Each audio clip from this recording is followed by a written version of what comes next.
नमस्कार, मैं हूं नंद किशोर जोशी, एग्जीक्यूटिव एडिटर, क्रांति उड़ीसा वेब टीवी। मेरे द्वारा लिखी गई पुस्तक विद्यासागर वास्तुशास्त्र में आज दूसरी कड़ी में मैं बोलने जा रहा हूं। मैं आरंभ कर रहा हूं। वेदों में है वास्तुशास्त्र। वास्तु वेदों का एक अंश है।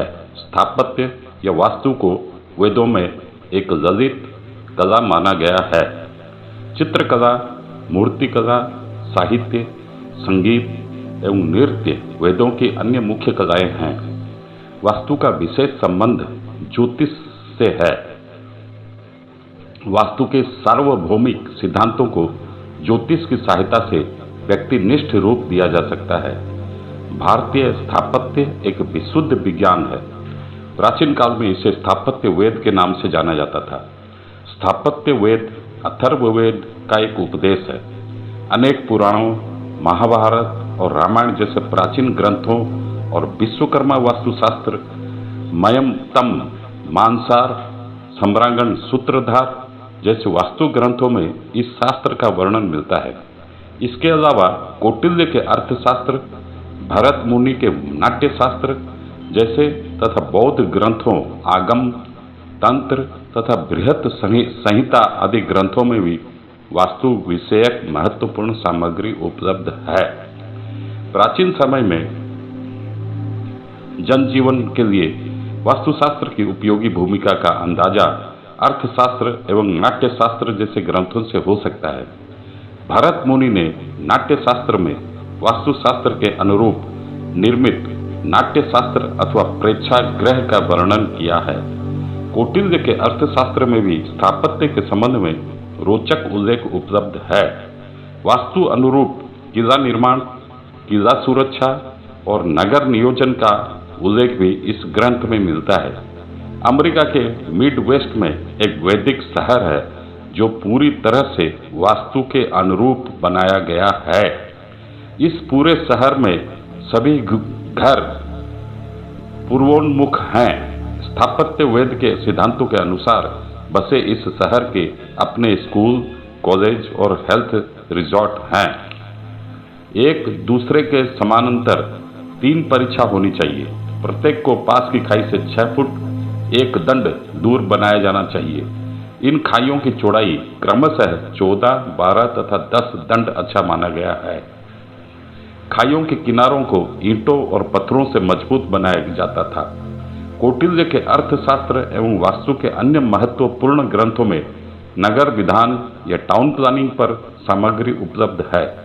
आधुनिक काल में भी 1921-22 में सिंधु घाटी में हड़प्पा और मोहनजोदड़ो में उत्खनन और सर्वेक्षण से भारतीय वास्तुकला की प्राचीनता पर प्रकाश पड़ा है। इन नगरों का निर्माण सुनियोजित व्यवस्था के आधार पर किया गया था।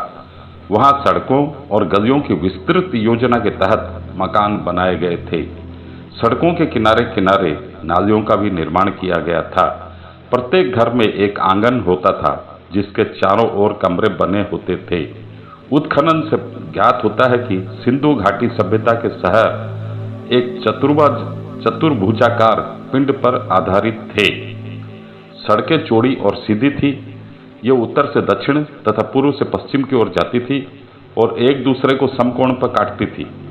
इन सड़कों के बीच बीच में लगभग समान आकार के छोटे खंड मोहल्ले होते थे।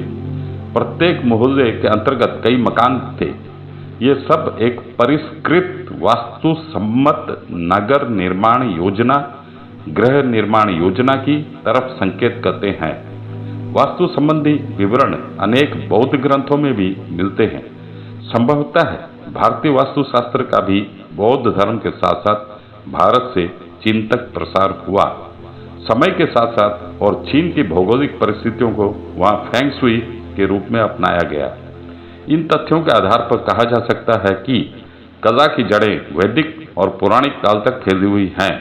हमारे ऋषि मुनियों ने बेहतर एवं संतुलित जीवन के सूत्र वास्तु, ज्योतिष, योग एवं आयुर्वेद के रूप में हमें प्रदान किए हैं। यह हमारा दुर्भाग्य है कि ज्ञान की इस संचित पूंजी की सही जानकारी और अध्ययन के अभाव में भौतिकवादी संस्कृति, पश्चिम शिक्षण प्रणाली और जीवन शैली से प्रभावित होकर हम इन विधाओं का सही उपयोग नहीं कर पा रहे हैं। इसमें से तनिक भी संदेह नहीं है कि आज जब वास्तु को विदेशों में अपनाया जा रहा है, उसके बाद ही भारत में वास्तु के प्रति जागरूकता बढ़ी है। आज जब पूरे देश में एक बहस छिड़ी है कि हमारी पुरातन विधाएं वैज्ञानिक हैं या नहीं, मेरा यह मानना है कि ये विधाएं न केवल ज्ञान और विज्ञान बल्कि उच्च कोटि के वैज्ञानिक सिद्धांतों पर आधारित हैं। हमारी पुरातन विधाएं हमें उजाले और ज्ञान की ओर ले जाती हैं। ज्ञान जो न केवल विज्ञान का जनक है बल्कि असीमित संभावनाओं का भंडार है, इसका हमें अधिक से अधिक उपयोग करना चाहिए। अब मैं एक टेबल के साथ में आपको बता रहा हूँ। वो टेबल में 3 खंड हैं: ईशान नॉर्थ ईस्ट, पूर्व ईस्ट आग्नेय साउथ ईस्ट, उत्तर नॉर्थ, केंद्र ब्रह्म स्थान, दक्षिण साउथ, वायव्य नॉर्थ वेस्ट, पश्चिम वेस्ट, नैऋत्य साउथ वेस्ट। प्रारब्ध से भी जुड़ा है वास्तु।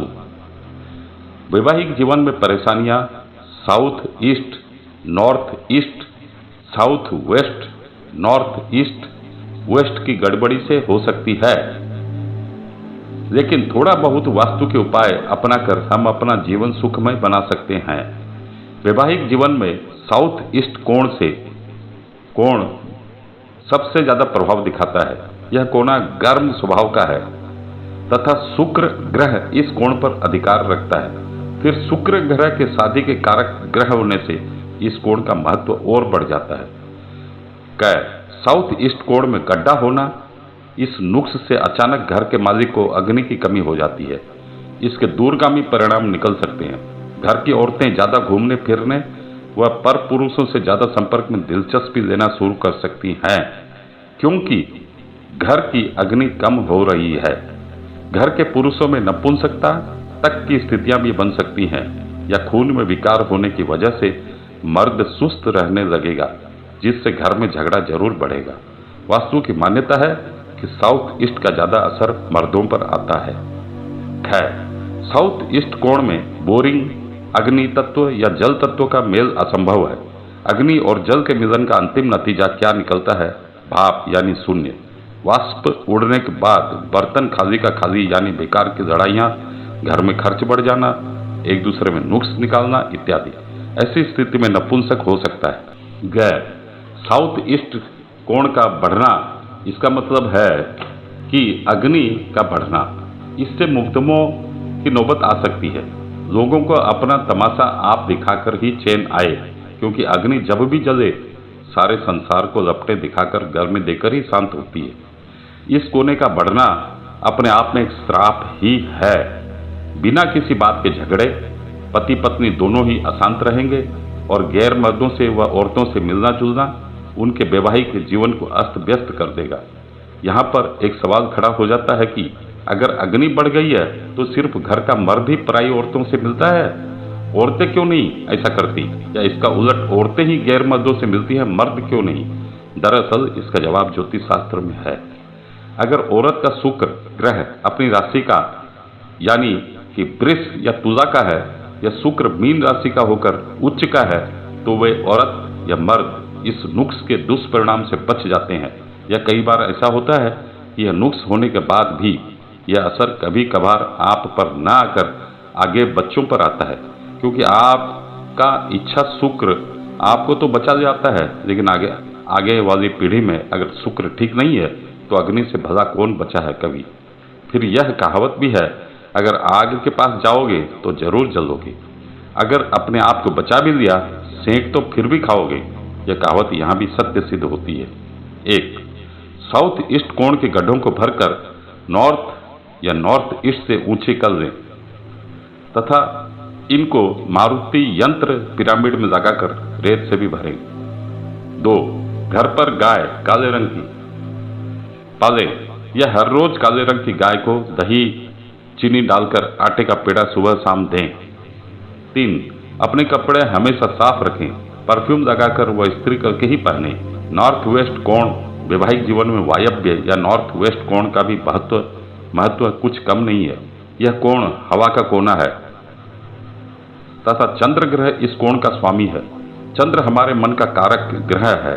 शादी विवाह वगैरह के लिए हम चंद्र का मिजान करके ही गुण, नाड़ी दोष इत्यादि का पता करते हैं, क्योंकि अगर चंद्र दोनों वर व कन्या का आपस में मैत्रीय होगा तभी वैवाहिक जीवन सुखमय संभव है। नॉर्थ वेस्ट कोण में गड्ढा होना, इस दोष से अचानक वायु तत्व की कमी हो जाती है। बाहर भागने को दिल करता है। घर की औरतें व मर्द ज़्यादा घूमना शुरू कर देंगे तथा दूसरे मर्दों में ज़्यादा दिलचस्पी लेना शुरू कर देंगे। खास बात यह है कि नॉर्थ वेस्ट कोण का ज़्यादा प्रभाव औरतों पर आता है। ज़्यादा लड़कियां पैदा होना व मर्दों की उम्र कम होना अन्य लक्षण। दिमाग में उलूल जुलूल बातें आना, मन बेचैन रहना, वायु दोष रोग होना संभव है। Thank you.